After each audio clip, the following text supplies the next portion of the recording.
Kampir sekin xonasidan chiqdi. Zaldan nabirasi va kelinining ovozi eshitildi. O'g'lim, dasturxon tayyor. Ovqatingni solib qo'ydim. Kelib yeb ol, sovuq qolmasin. Kampir zalga kirdi. Qishloqdan olib kelgan yostig'iga suyanib, sekin o'tirdi. Buvisini ko'rgan bola, "Buva, keling, birga ovqatlanamiz", dedi. Kampir ma'noli shaklda tortib, uyning erkagi kelmasidan oldin dasturxonga o'tirilmaydi.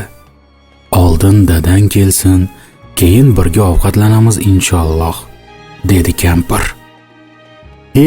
Buvijon, u zamonlar o'tib ketdi. Hozir qorni och bo'lgan dasturxonga o'tiryapti.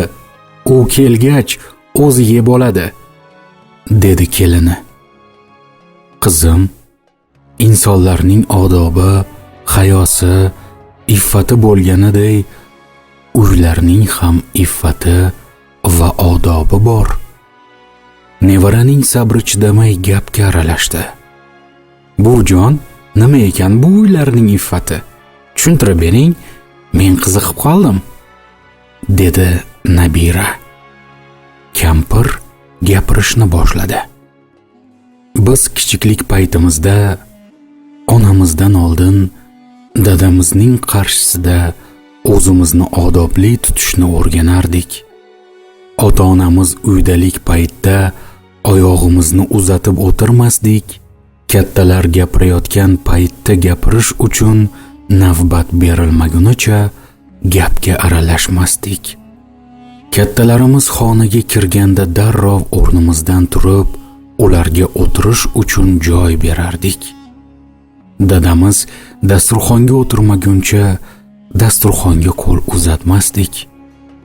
Dadamiz kelib, bismillahni aytar, qani olinglar derdi.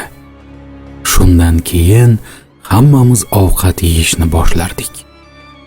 Ovqat yeb bo'lgach, aka-ukalar navbat bilan ovqat duosini o'qirdi. Oilaviy yeyilgan ovqatdan lazzatli ovqat bormi dunyoda? Bu dasturxon odobidir bolam. Bunchalik bosim ostida depressiyaga tushmasmidingiz buvijon? Yo'q, bizning zamonimizda hurmat bo'lgani uchun sevgi abadiy edi. Sevgi bor bo'lgach, depressiyaga tushgan odam bo'lmas edi bolam. Ovqatlar lazzatli, uyqular orom beruvchi edi. Bilasanmi, men depressiya degan so'zni birinchi marta bu yerda eshitdim. Qishlog'imizda hamma Ibrohim jinni deydigan bittasi bor. Hattoki u shu daraja baxtli odam ediki, buni tushuntirib bera olmayman. Kech kirguncha bolalar bilan ko'chada o'ynar, qorni och bo'lganida eshikni taqillatib, "Opa, och qoldim, ovqat ber", derdi. Qaysi eshikni taqillatsa ham bo'sh qaytmas edi o'sha. Sartarosh sochini olar, hammomchi yuvintirib qo'yardi. Juma kunlari uni namozga olib ketishardi. Uni hech kim yakkalamas edi. Hozir hech bir narsaga hurmat qolmaganga o'xshaydi. Hatto bu shaharda uylarga ham hurmat yo'q. Kech kirganiga qaramasdan hech kim pardalarni tushirmaydi-ya. Uyning ichi ko'rinib turadi. Lekin hech kim uyalmas ekan. Biz kun qoraya boshlashi bilan qalin pardalarni yopar, keyin chiroq yoqardik. Hatto parda yopiq holatda ham kiyim almashtirishga uyalar edik. Oldin chiroqni o'chirib, keyin kiyim almashtirardik. Tashqaridan soyamiz ko'rinishi mumkinligini o'ylab, yuzimiz qizarib ketardi. Shu payt kelin o'tirgan yeridan turdi. Istar istamas zalning pardalarini yopdi. Uyning odobi pardasi yopilib yopilmaganidan bilinadi, der edi ota-bobolarimiz. Uylar katta devorlar bilan o'ralgan hovlilarning ichida bo'lishiga qaramasdan, hech kim ichki kiyimlarni o'rtada osib qo'ymas edi. Hatto uy ichidagilardan uyalishardi. Men kichkinaligimda ishtonimni eng oldi tomondagi ipga osgan ekanman. Darrov onam kelib, "Qizim, bugun dadang hovliga chiqdi. Sening ishtoning osilib turgan edi." Uyalganimdan yer yorilmadi, yerga kirmadim. "Bundan keyin bunaqa joyga osma. Eng orqadagi ipga osib qo'y. Ustiga bir narsa yopib qo'yki, ostidagi ko'rinmasin. Iffatimiz, odobimiz ketsa, iymonimiz qolmaydi bolam." Men u paytda 12 yoshlarda edim. Onam menga bu gaplarni aytarkan, uyalganimdan yerga kirib ketay dedim. Hozir ham shunaqami? O'tgan kuni ozgina toza havodan nafas olay deb balkonga chiqdim. Ro'paradagi qo'shni ipga barcha kiyimlarini osib qo'ygan ekan. Uyalganimdan uyga qaytib kirdim bolam. Bugun ovqatlar tashqarida yeyilyapti, ko'z haqqi bo'lyapti, nazar tushyapti. Hech kim buni e'tiborga olmayapti. Bozordan olingan narsalar har xil chiroyli paketlarda uyga olib kelinyapti. Buni olishga qurbi yetadiganlar bor, qurbi yetmaydiganlar bor. Ko'z haqqi bo'ladi bu yeyiladigan ovqatlarda. Ko'rinmaydigan paketlarda bo'lsa, yaxshi bo'lsa kerak bolam. Payg'ambarimiz sollallohu alayhi va sallam taom hidi bilan qo'shningizga aziyat yetkazmang deb buyurganlar. Bugun taom hidi bilan uni ko'z-ko'z qilish bilan atrofdagilarga aziyat berilmoqda. Tabiiyki, yeb ichganlaringizni ko'rsatishingiz o'zingizga zarar bermoqda.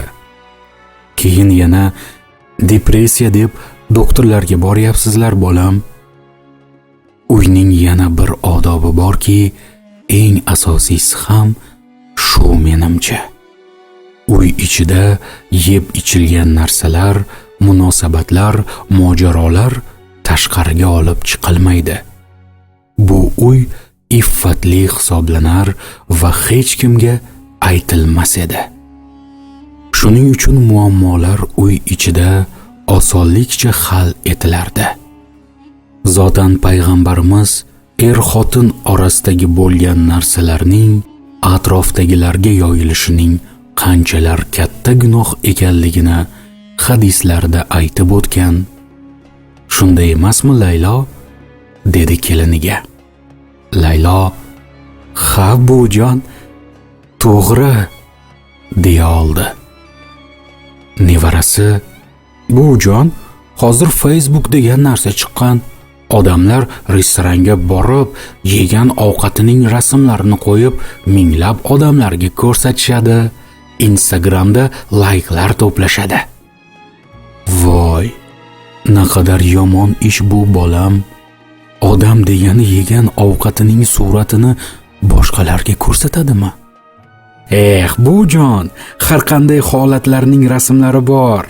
Sayohat qilishga borgan joylari, yeb ichadiganlari, sotib olgan kiyimlari, yangi modadagi shimlar, hatto erlari sotib olgan gulning ustiga yozib qo'yilgan yozuvlargacha tarqatishyapti odamlar. O'g'lim, sen nimalar deyapsan? Demak, uylar yalang'och qolibdi-da. Biz erlarimizning yonida yurishdan uyalardik, chunki bevalar bor, uylana olmay yurganlar bor. Ularning yarasini yangilamaylik deb erlarimizdan bir qadam orqada yurardik. Hozir esa urush janjal ham, sevishishlar ham hammaning ko'z o'ngida bo'lyapti ekanda bolam. Albatta, mahramlik qolmaganidan keyin samimiyat ham qolmasa kerak. Uyning barokati kattalarga bo'lgan hurmatdir bolam. Uyning iffati derazani yopib turgan pardadir. Sevgining iffati yashirin bo'lishdadir. Ko'zning iffati ko'zdadir. badanning iffati tasatturdadir. Uyalish hayo iymonning bir bo'lagidir. Shu payt kelin so'z ochdi. Gapingiz to'g'ri buvijon. Biz iffatimizni yo'qotdik. Natijada muammolarimiz ko'payib ketdi. Shu payt nabira qoshiqni sekingina joyiga qo'yib, men ovqatni dadam kelgandan keyin yeyman, dedi. Aytgan gaplari kelini va nabirasiga ta'sir qilganini ko'rgan kampir o'tirgan joyida Allohga hamd ayta boshladi.